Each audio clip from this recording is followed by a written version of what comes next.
Assalamualaikum warahmatullahi wabarakatuh.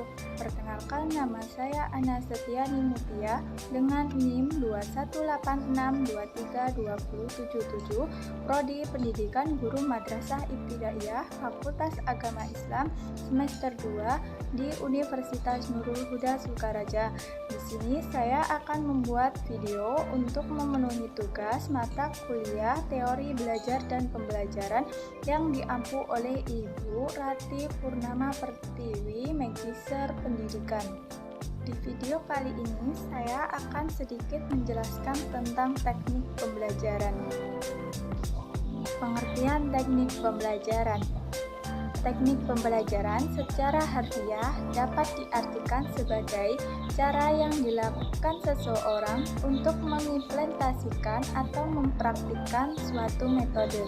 Dengan kata lain, teknik pembelajaran merupakan suatu alat yang digunakan oleh guru untuk menyampaikan bahan-bahan pengajaran yang telah dipilih untuk peserta didik. Teknik yang dipilih haruslah sesuai dengan pelajaran yang digunakan dan seirama dengan pendekatan yang digunakan. Ada beberapa macam teknik pembelajaran.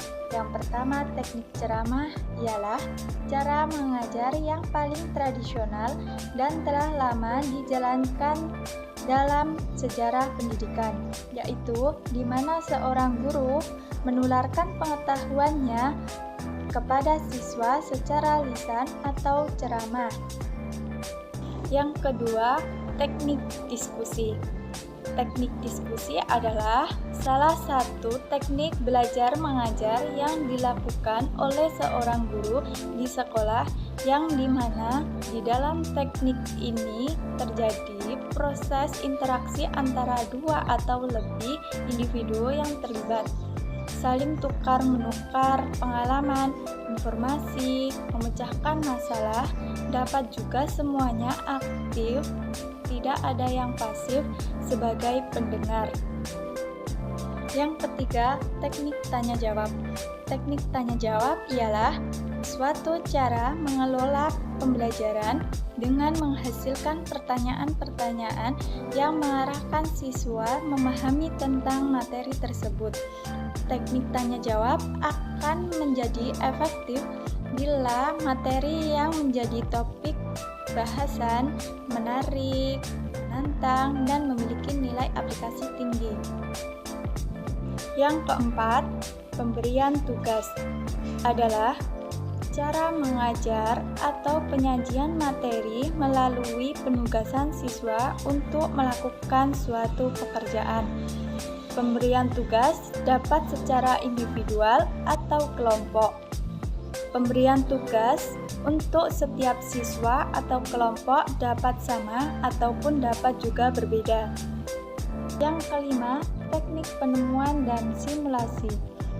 A. Teknik penemuan merupakan proses di mana seorang siswa melakukan proses mental yang harus mampu mengasimilasi suatu konsep dan prinsip. Yang dimaksud dengan mental ialah mengamati, mencerna, dan membuat dugaan, membuat kesimpulan, dan lain-lain. B. Teknik simulasi. Teknik simulasi merupakan cara mengajar di mana menggunakan tingkah laku seseorang untuk berlaku seperti orang yang dimaksudkan dengan tujuan agar orang dapat menghindari lebih mendalam tentang bagaimana orang itu merasa dan berbuat sesuatu. Dengan kata lain, siswa memegang peranan sebagai orang lain. Keenam, teknik inquiry merupakan kegiatan pembelajaran yang melibatkan secara maksimal seluruh kemampuan siswa untuk mencari dan menyelidiki sesuatu seperti benda, manusia, dan peristiwa, dan secara sistematis, kritis, logis, analisis, sehingga mereka dapat merumuskan sendiri penemuannya dengan penuh percaya diri. Yang ketujuh, teknik karya wisata. merupakan teknik mengajar yang dilaksanakan dengan mengajak siswa ke suatu tempat atau objek tertentu di luar sekolah untuk mempelajari atau menyelidiki sesuatu. Yang kedelapan, teknik eksperimen dan demonstrasi. A.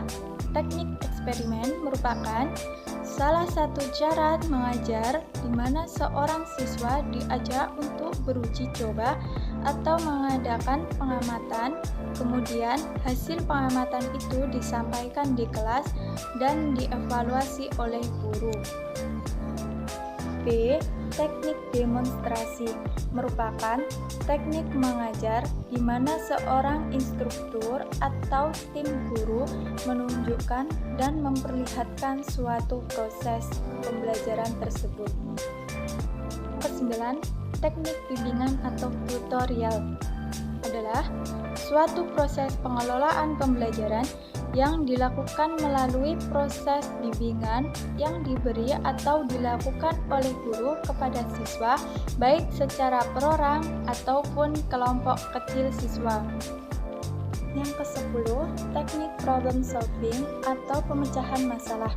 Bukan hanya sekedar teknik mengajar, tetapi juga merupakan suatu teknik berpikir, sebab dapat menggunakan teknik-teknik lainnya yang dimulai dengan mencari data sampai kepada menarik kesimpulan. Baik, mungkin itu saja yang dapat saya sampaikan. Apabila ada kesalahan, saya mohon maaf, dan kepada Allah saya mohon maklumnya. Saya akhiri. Wassalamualaikum warahmatullahi wabarakatuh.